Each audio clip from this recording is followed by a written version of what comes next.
Anansi and the Python.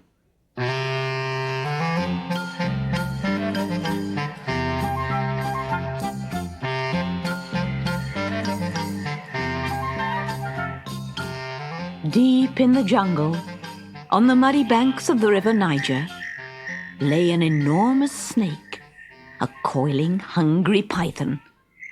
He ate the jungle animals, he ate the village cows, and he ate anyone who strayed too close to the river. The villagers were so terrified that they called out to the sky god, "Save us from the monster man-eating python." "No," said the god of the sky. "I made Python. I won't unmake him. But if anyone can put a stop to his murderous ways, I'll reward them with a present." The villagers threw up their hands and groaned. "Who's clever enough to destroy Python? Oh, who's brave enough to try?"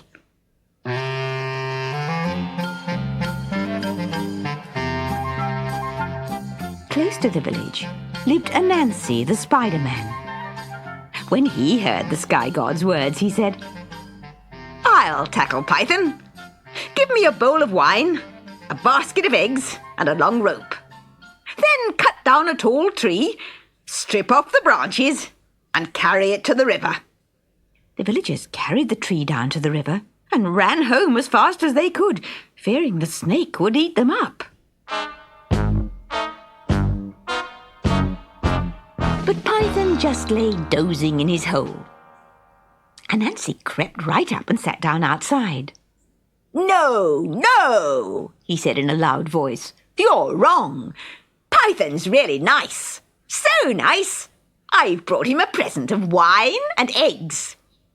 Then Anansi moved to the other side of the hole and said in a squeaky voice, "But Python's evil.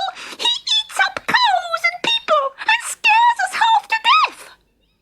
Creeping back to the other side, Anansi said out loud, "Rubbish! I won't sit here and listen to you insulting my friend. Take that, you liar! Take that and that!" And he jumped and thumped on the mud. "Ugh! Oh! Ow! Take that!" Python roused himself and poked his head out of the hole. He saw no one there but Anansi, panting and muttering to himself. "That sent him packing. He won't insult dear Python again." Then, seeing Python, Anansi leapt up, bowed, and presented him with the wine and the eggs. Python opened his huge hinged jaws and swallowed bowl, basket, and all. "How kind," he hissed. "Oh, mighty snake," cried Anansi, "I am so honoured to meet you." Python gave a smirk. "You seem more intelligent than most people." "Oh, yes, people are so stupid," Anansi agreed. "They say you're only long enough to coil round a cow." "What?" hissed Python. "Well, I tell them you're easily long enough to coil round a hut." "Or what?"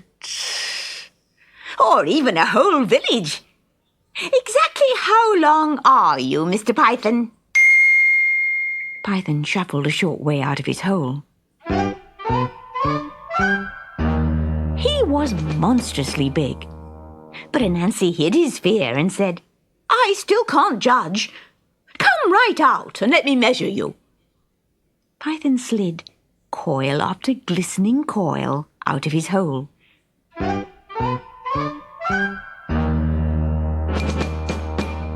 Anansi gulped, but said, "You see this tree? If you lie beside it, I can measure you." The eggs and wine were making Python very sleepy, so he grinned foolishly and slithered over to the tree. "Okay, if you like." "Now," said Anansi, "if I tie a piece of rope round you every 10 paces, I can count up the ropes and work out how many paces long you are." "Okay," said Python, yawning. Anansi tied the first rope round his tail and round the tree. Your nuts are rather tight, grumbled Python as Anansi went on tying rope after rope. Stop complaining, Anansi scolded. Stretch out as long as you can. Don't you want to be known as the longest python in the world? So Python stretched and strained, and Anansi went on tying knots. Last of all, he tied Python's neck to the tree and stood back to admire his handiwork.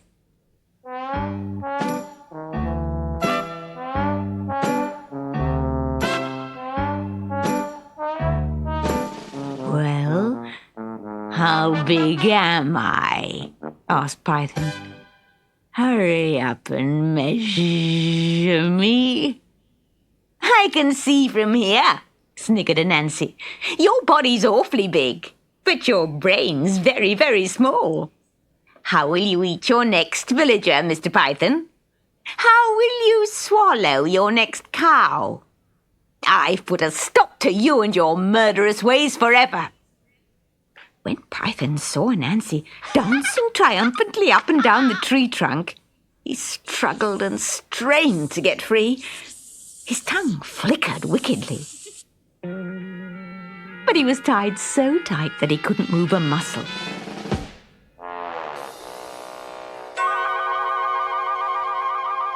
Did you see that? Called Anansi, grinning up at the sky. Did you see how I put a stop to Python? I saw, Anansi, and I remember what I promised, replied the sky god.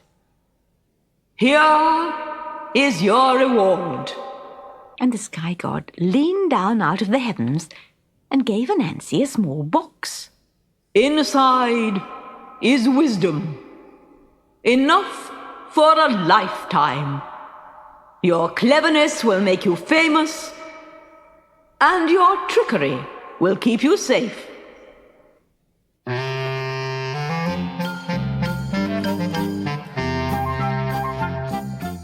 So that is how Anansi the Spider-Man came to be the cleverest person in the whole jungle.